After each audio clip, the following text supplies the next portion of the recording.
Count it again. Still wrong. Move. Let someone competent handle it.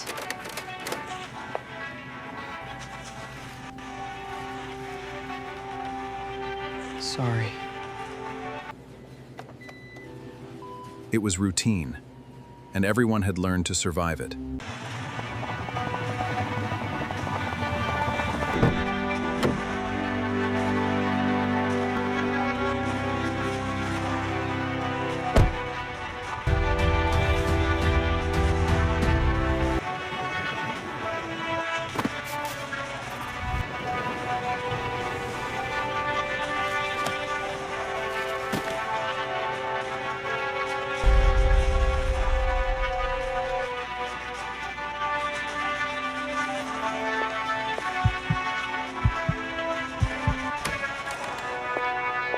Good morning. Welcome to EverMart.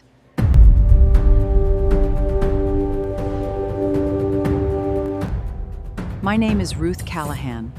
I am the founder and chief executive officer of this company. Ruth Callahan had been working at the store for 23 days when her manager humiliated a 19-year-old cashier in front of a line of customers. "Count it again," Vanessa Cole said, folding her arms. The young man swallowed hard and counted the cash drawer for a second time. His hands trembled so badly that a few bills slipped onto the counter. Still wrong, he counted again. Customers shifted impatiently. No one spoke. Every employee within earshot suddenly found something else to look at. Ruth stood only a few feet away, stocking canned soup onto a shelf. From where she was standing, she could see the register display clearly. The drawer wasn't short. It never had been. Vanessa knew it. The young cashier finished counting for a third time before Vanessa snatched the drawer from his hands with a look of practiced disappointment. "Move!" she said loudly. "Let someone competent handle it." The entire exchange lasted less than 3 minutes. 3 minutes were enough to leave the young man's confidence in pieces. As customers quietly returned to their shopping, Ruth looked around the store. No one appeared surprised. No one defended him. No one even looked shocked. That was the moment Ruth realized something far more disturbing than one cruel manager. This wasn't an outburst. It was routine, and everyone had learned to survive it. What none of them knew was that the quiet woman stocking shelves beside them wasn't simply another new employee. She owned every store in the company. Years earlier, Ruth had built the business with little more than a folding table, an unreliable phone line, and a promise to herself. She still remembered sleeping in the back office because paying her employees mattered more than paying herself. She remembered learning every customer's name. She remembered unloading delivery trucks before sunrise and cleaning floors long after everyone else had gone home. Most of all, she remembered the 5 employees who had believed in her before anyone else did. Back then, she made herself a promise. If the company ever became so large that she could no longer recognize the people keeping it alive each day, she would find a way back onto the floor. For nearly 15 years, growth had made that promise increasingly difficult to keep. One store became 10, 10 became 50. Eventually, there were more than 200 locations across the country. Ruth stopped running registers. She stopped stocking shelves. She hired regional managers, district managers, and an entire corporate leadership team whose reports assured her everything was running smoothly. For a long time, she believed them, until the numbers stopped making sense. One location consistently produced outstanding sales, while losing employees almost 3 times faster than any comparable store. Anonymous complaints appeared and disappeared inside the corporate reporting system. A respected district trainer resigned after 11 years, citing concerns about the culture at a single location. Individually, none of it proved anything. Together, they painted a picture Ruth couldn't ignore. She considered sending investigators. She considered summoning the store manager to headquarters. But experience told her exactly what would happen. The manager would prepare, employees would become guarded, everyone would perform, and the truth would disappear behind polished answers. So Ruth chose a different path. She bought a second-hand uniform from a thrift store several towns away. She darkened her hair. She adopted her grandmother's surname and created the simple story of a woman looking for steady part-time work after relocating. 3 days later, she interviewed for a job at her own company. The woman conducting that interview smiled warmly. Her name was Vanessa Cole. She had no idea she was hiring the owner of the business she believed she controlled. It took Ruth less than a week to understand why the complaints reaching corporate had always been so difficult to prove. Vanessa Cole never behaved like the kind of manager people imagined when they heard the word abusive. She didn't throw things across the room. She didn't scream uncontrollably or leave obvious evidence for human resources to find. She was far more disciplined than that. Vanessa had spent years mastering a style of leadership built on subtle intimidation. Every criticism was wrapped in the language of professionalism. Every punishment came disguised as maintaining standards. Every act of humiliation was small enough to deny if anyone ever questioned it. Individually, none of her actions looked serious. Together, they created an environment where fear quietly replaced trust. Ruth noticed it almost immediately. The sound of Vanessa's heels clicking across the tile floor changed the atmosphere before she even entered the room. Conversations ended mid-sentence. Employees straightened their uniforms. Laughter disappeared. It was as if someone had lowered the temperature several degrees, with nothing more than the sound of approaching footsteps. Nobody looked relaxed around her. They looked prepared to apologize, prepared to explain themselves, prepared to become the next example. Every morning before clocking in, Ruth reminded herself of the same rule she had made on her very first day. Watch everything. Say little. Trust no first impression. It was harder than she expected. She had spent years leading board meetings where executives waited for her approval before making million-dollar decisions. Now she was being spoken to like a clueless new hire who barely understood how to stock shelves. More than once, she had to bite her tongue, not because Vanessa frightened her, because revealing the truth too early would destroy months of planning. Then she met Marcus, 19 years old, first job, always 5 minutes early, always willing to help. The kind of employee every company hopes to hire. Vanessa saw something different. She saw someone easy to break. Every mistake Marcus made became a public performance. If he misplaced one item, she corrected him loud enough for customers to hear. If he asked a question, she answered, as though he had interrupted something important. If he succeeded, she found something else to criticize. The cash drawer incident wasn't the first. It was simply the worst. Standing only a few feet away, Ruth watched Marcus count perfectly balanced cash 3 separate times, while customers looked on in uncomfortable silence. By the end, his hands were shaking. Vanessa took the drawer from him with a sigh. "I'll do it myself." The register balanced perfectly. Not 1 cent missing. Vanessa never apologized. She simply walked away. Marcus whispered, "Sorry," even though he had done nothing wrong. That single word stayed with Ruth long after her shift ended. Because it wasn't the apology of someone who had made a mistake. It was the apology of someone who had been trained to believe everything was his fault. And Marcus wasn't the only one. Over the following weeks, Ruth noticed a disturbing pattern. Vanessa always chose one employee at a time. There was always a target. When Marcus slowly regained confidence, Vanessa shifted her attention to Devon, a quiet stock clerk. When Devon finally transferred to nights, Patricia suddenly became the problem. When Patricia learned to keep her head down, Grace found herself under constant scrutiny. The names changed, the methods barely did. No one realized they were all living through the same cycle, because each believed they had somehow earned Vanessa's disapproval. That was exactly how she wanted it. She never attacked everyone at once. She isolated people, one by one, just enough to keep the rest of the staff grateful it wasn't their turn. Ruth had built companies long enough to recognize the tactic immediately. Fear was being used as a management system, and it was working, at least on the surface. Sales remained high. Productivity looked impressive. District reports praised the location for exceeding targets. But behind those numbers stood exhausted employees who no longer trusted one another, avoided eye contact, and measured every sentence before speaking. The spreadsheets celebrated success. The people living inside those numbers told a very different story. Before we continue, we'd love to know where you're watching from.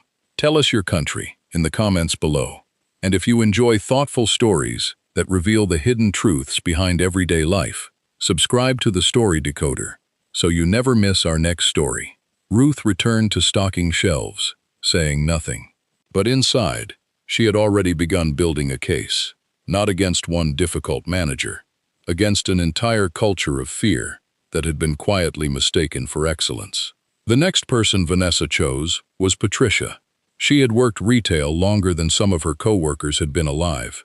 30 years of standing on unforgiving concrete floors had left her knees stiff and her pace slower than it once was. Yet customers adored her.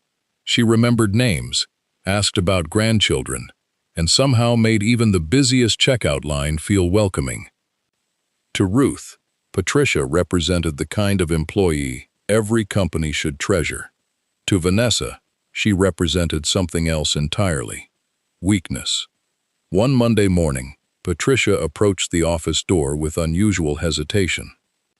"Vanessa, I wanted to ask about the schedule." Vanessa didn't even look up from her computer. "What about it?" "My granddaughter has her school recital next Friday. I was wondering if I could leave a little early that afternoon. I can work the entire weekend to make up the hours." For several seconds, the only sound in the office was the tapping of computer keys. Finally, Vanessa sighed. "We're short-staffed. I understand." "So the answer is no?" Patricia nodded politely. "I understand." She turned and quietly walked away. The conversation lasted less than a minute. Ruth happened to be organizing inventory only a few feet from the office door. An hour later, another employee, newer, younger, and one of Vanessa's obvious favorites, asked for nearly the same afternoon off. "Of course," Vanessa replied with a smile.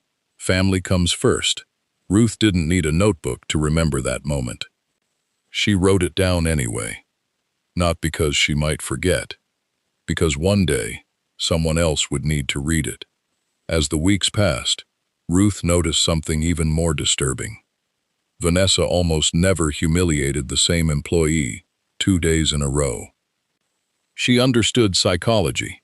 If one person remained the constant target, others might eventually defend them. Instead, she rotated her attention with calculated precision. Marcus, then Devon, then Patricia, then Grace. By the time one employee recovered, another had already become the focus. No one realized they were victims of the same pattern, because each believed they were suffering alone. It was an invisible system, and it had been working for years. Grace Bennett fascinated Ruth for a different reason. Unlike everyone else, Grace never allowed Vanessa's bitterness to change the way she treated customers. She greeted every shopper with genuine warmth. She listened without rushing. She solved problems without making anyone feel embarrassed for asking. Customers noticed. Many returned asking for Grace by name. Ruth noticed something else. Every compliment directed toward Grace seemed to irritate Vanessa more than any mistake ever could. One afternoon, an elderly woman stopped Ruth while she stocked soup on aisle 4. "Could you tell that young lady at the front? She's an angel," the woman said with a smile. "She always remembers me." Ruth smiled. "I'll make sure she knows." The customer filled out a compliment card before leaving. Ruth watched the card land in Vanessa's hands. Vanessa glanced at it, folded it once, then slipped it into the bottom drawer of her desk. It never reached corporate. That evening, after the store closed, Ruth found herself thinking less about the missing compliment card and more about what it represented: recognition. Someone had gone out of their way to praise an employee. Instead of celebrating that success, Vanessa buried it, not because Grace had done anything wrong, but because excellence, when it belonged to someone else, felt like competition. For the first time since beginning her undercover assignment, Ruth felt anger replacing curiosity. She had expected poor management. She had not expected someone willing to erase another person's achievements simply to protect her own image. As Ruth locked her locker at the end of another exhausting shift, she reached into her pocket and opened the small notebook she carried everywhere. Beneath that day's date, she wrote only 6 words: "Fear can hide behind good numbers." Then she closed the notebook.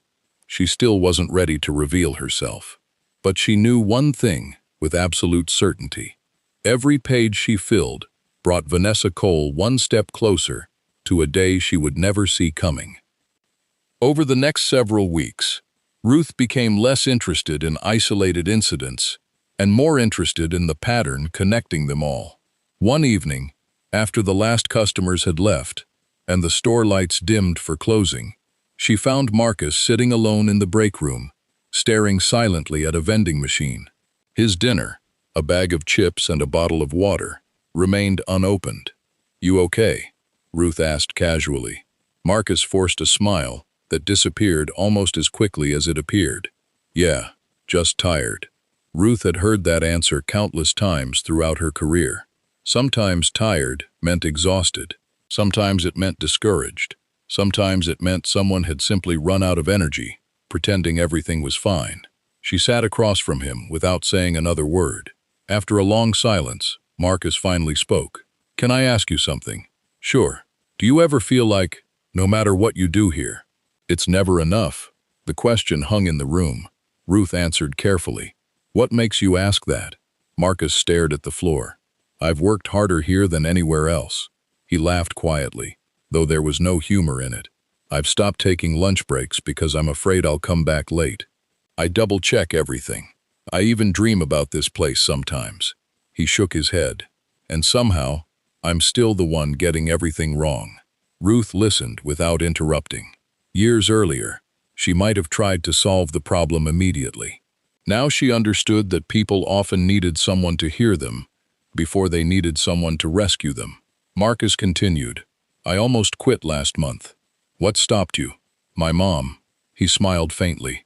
"She reminded me that bills don't care whether your boss likes you." The words landed harder than he intended. Ruth thought about the hundreds of employees across her company. How many were staying for exactly the same reason? Not because they loved the work, because they couldn't afford not to. Before leaving the break room, Marcus said something Ruth would write in her notebook before going to bed that night. "I don't think she's trying to make us better. I think she just wants us scared." The following week, Ruth quietly began speaking with former employees. Not as an executive, not as an investigator, simply as another coworker, trying to understand why so many people had walked away. Most declined. Some never returned her calls. A few agreed to meet, but only outside the store. One rainy afternoon, she drove nearly an hour to a small coffee shop where a former cashier named Teresa had agreed to meet her. Teresa looked over her shoulder twice before sitting down. "You'd think I was meeting a lawyer," she joked nervously. "That bad?" Ruth asked. Teresa wrapped both hands around her coffee cup. "Worse," she hesitated. "I've never told anyone this." Ruth waited. Months undercover had taught her that silence often invited honesty, far better than another question ever could. Finally, Teresa spoke. "Vanessa accused me of stealing." Ruth's expression remained calm, though every instinct urged her to react. "In front of everyone?" Teresa nodded. "The morning meeting. My coworkers, customers. I'd never been so embarrassed." "What happened?" "They checked the register 2 days later.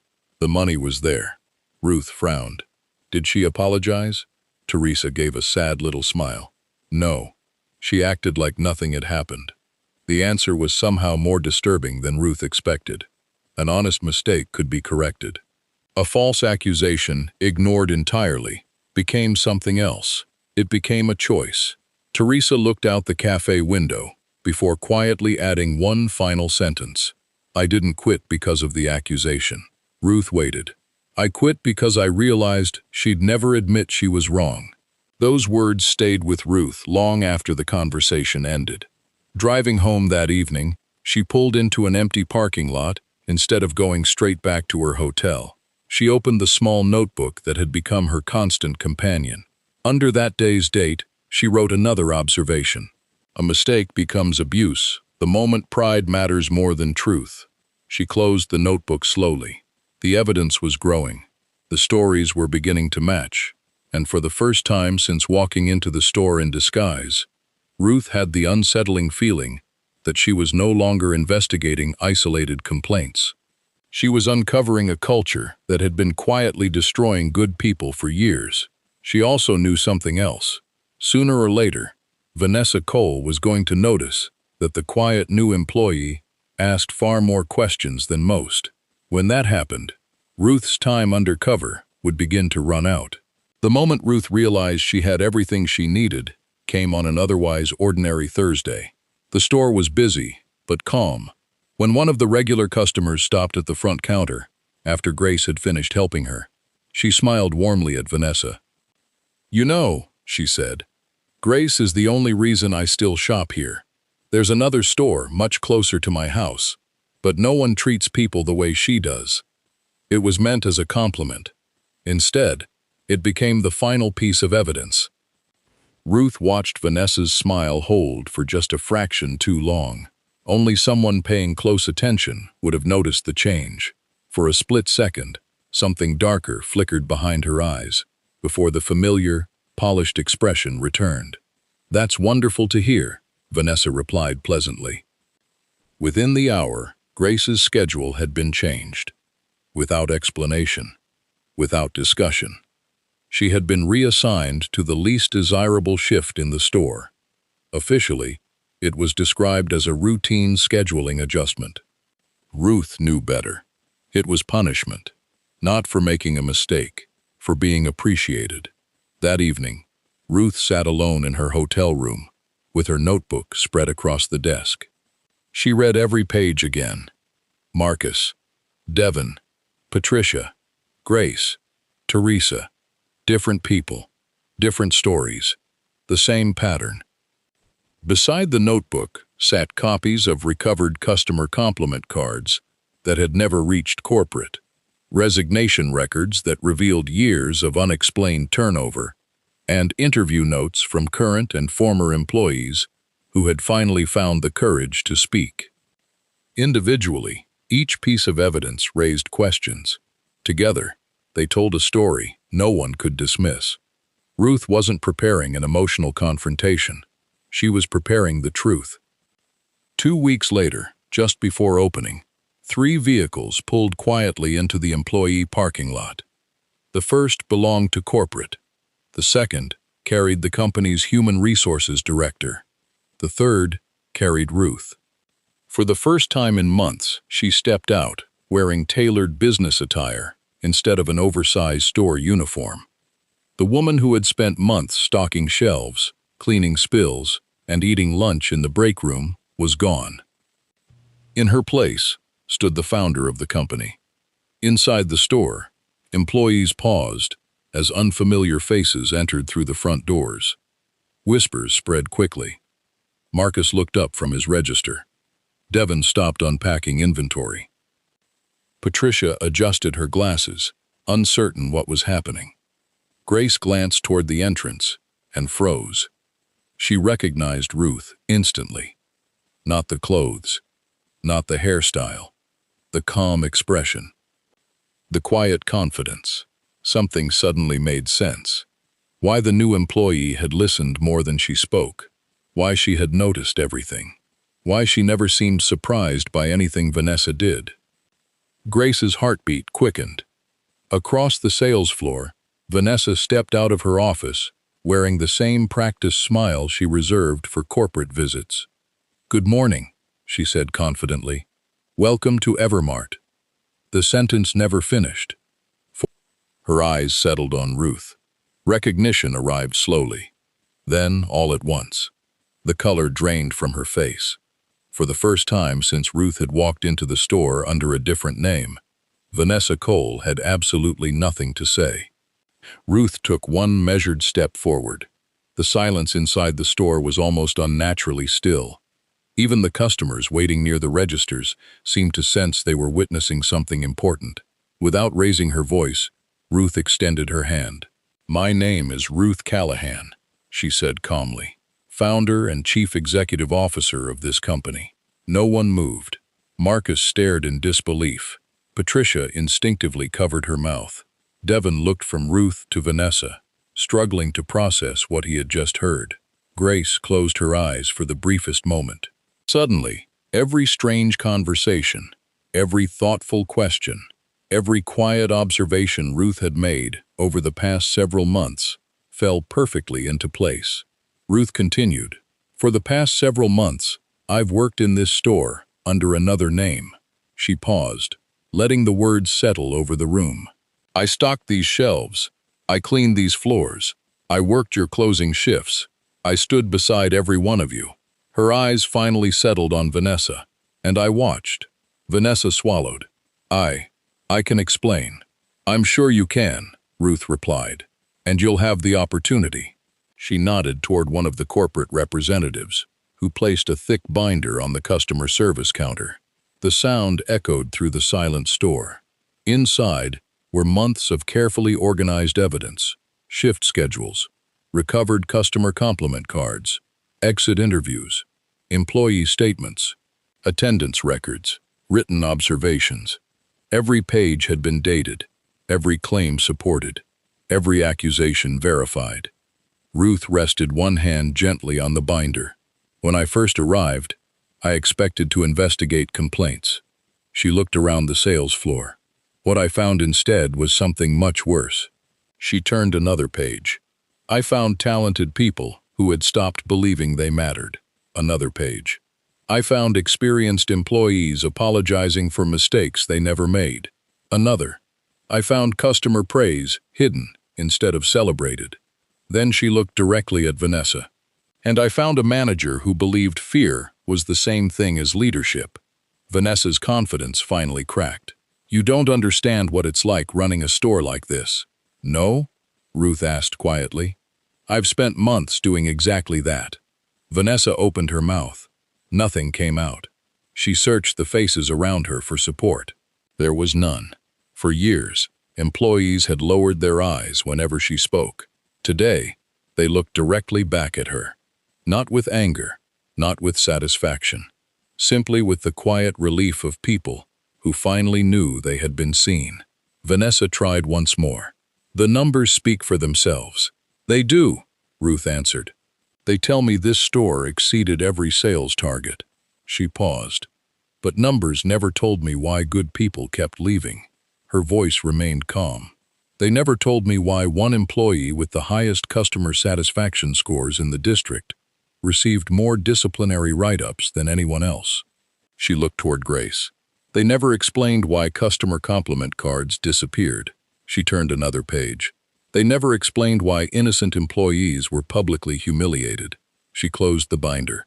"That's why I came." Vanessa lowered her head. For the first time in years, she had no explanation left to offer. Ruth allowed several seconds of silence to pass before speaking again. "I built this company on a simple belief." She looked across the employees gathered before her. "If people are afraid to come to work, then we've already failed." Those words seemed to settle over the room more heavily than anything else she had said. Marcus blinked rapidly, trying to hide the emotion in his eyes. Patricia quietly wiped away a tear. Grace stood perfectly still, her composure finally beginning to break. Ruth turned toward the Human Resources Director. "Effective immediately, Vanessa Cole is relieved of her duties pending the completion of our formal employment process." The words were delivered without anger, without celebration. Simply as fact, two corporate representatives stepped forward. Vanessa looked around the store one last time. No one smiled, no one applauded. There was only silence, because this wasn't a victory over one person. It was the end of something everyone had quietly endured for far too long. As Vanessa disappeared through the office doors, Ruth faced the staff once more. "I owe every one of you an apology." Several employees looked surprised. "I should have walked these floors much sooner. For that, I'm truly sorry." No executive speech, no corporate slogans, just 6 honest words. And somehow, they meant more than any standing ovation ever could. Weeks later, under new leadership, the store began to change. Marcus finally received the training he had earned months earlier. Devon's personnel record was corrected, clearing his name completely. Patricia was granted the flexible schedule she had requested for over a year, and was formally recognized for 3 decades of loyal service.